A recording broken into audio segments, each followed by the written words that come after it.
नमस्कार दोस्तों, आप देख रहे हैं हर खबर न्यूज और मैं बात करता हूं दिल्ली की। बात करता हूं दिल्ली में जब भी कोई चुनाव होते हैं देश की नज़र दिल्ली के चुनाव पे ज़रूर होती है।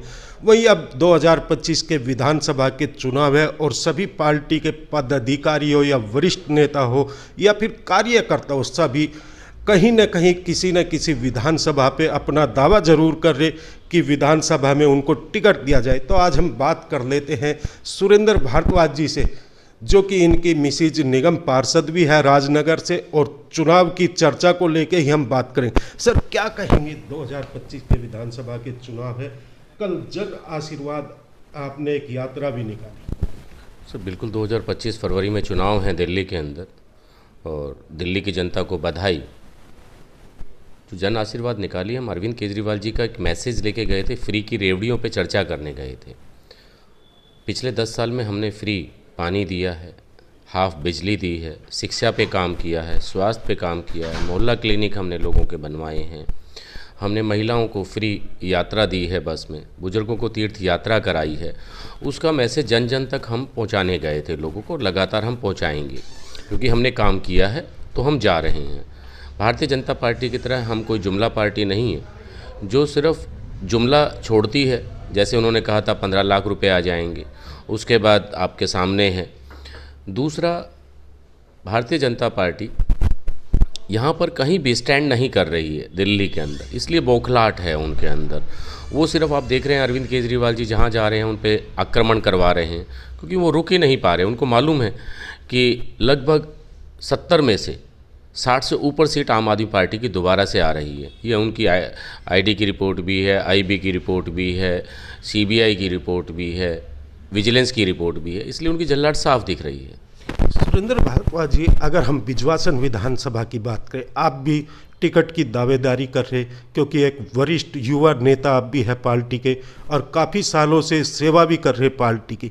कहीं ना कहीं लग रहा है कि आपके जो चुनाव है दिल्ली में, मैं आम आदमी पार्टी की बात नहीं, अन्य पार्टियों की बात करें, हर विधानसभा में मेरे हिसाब से 15 से 20 दावेदार हैं। मगर हम सुरेंद्र भारद्वाज की बात करें, जिस तरह आपकी मिसिज निगम पार्षद भी है और आपने यहाँ पे राजनगर वार्ड की बात करें, काफ़ी विकास भी किए, तो बिजवासन विधानसभा को कैसे आप देख रहे? बिजवासन विधानसभा में क्या लग रहा है कि सुरेंद्र भारद्वाज जी को टिकट मिलनी चाहिए और किन मुद्दों के साथ टिकट मिलनी चाहिए? नहीं, सुरेंद्र भारद्वाज की बात नहीं है, बात हमारे कार्यकर्ता की है। और हमारा कोई कार्यकर्ता एक चुनाव तो लड़ेगा ही जी, और कोई भी लड़े, हम पार्टी के साथ में हैं।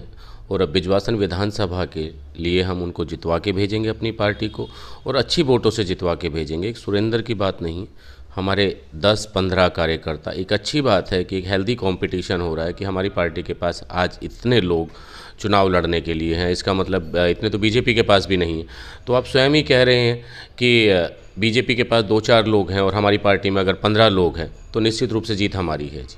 सर, बिजवासन विधानसभा की बात करें, आम आदमी पार्टी से ही विधायक है, मगर जब चुनाव आते हैं, क्या आपको लगता नहीं कि जो विधायक जी थे उन्होंने विकास कार्य यानी कि सुरेंद्र भारद्वाज जी को या किसी और को टिकट देनी चाहिए पार्टी को? नहीं, ऐसा नहीं है कि बीएस जून जी ने विकास कार्य नहीं कराए, बड़े अच्छे काम कराए हैं, काफ़ी काम उन्होंने कराए हैं। विकास में ऐसा कुछ नहीं है, विधानसभा में ऐसी कोई चर्चा नहीं है कि उन्होंने विकास नहीं कराया है।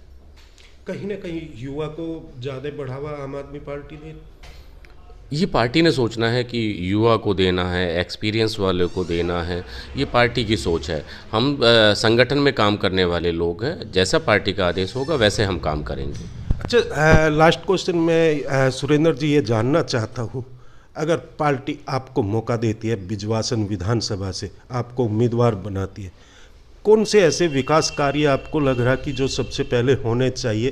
क्योंकि आम आदमी पार्टी के विधायक थे, हो सकता है कुछ विकास कार्य रुक गए हो, क्योंकि आपने बताया भी कि काफ़ी विकास कार्य किए गए, और जनता को और पार्टी को क्या संदेश आपकी तरफ से होगा? सर, जो विकास की बात है, विकास कार्य हमेशा चलते रहते हैं। एक दिन के अंदर कोई भी काम कंप्लीट नहीं होता है। जब से सृष्टि शुरू हुई है तो हर रोज़ एक नया काम हमारे सामने होता है। तो वो जनता के बीच में जाके उनसे पूछेंगे कि हमें कौन से काम ऐसे हैं जो और करने चाहिए। आज मैं अपनी तरफ से कह दूं, हमें जनता के बीच में जाके जनता से पूछ के काम करना है। वैसे तो हम लोगों ने पूरे रोड वगैरह बनवाए हैं, बिजली की समस्या हमने ख़त्म कर दी है, पानी की काफ़ी हद तक समस्या ख़त्म हो गई है, मूलभूत सुविधा जो है वो तो लगभग दे चुके हैं, लेकिन कभी काम ख़त्म नहीं होते, कभी विकास कार्य रुकते नहीं हैं, वो हम लगातार निरंतर करते रहेंगे।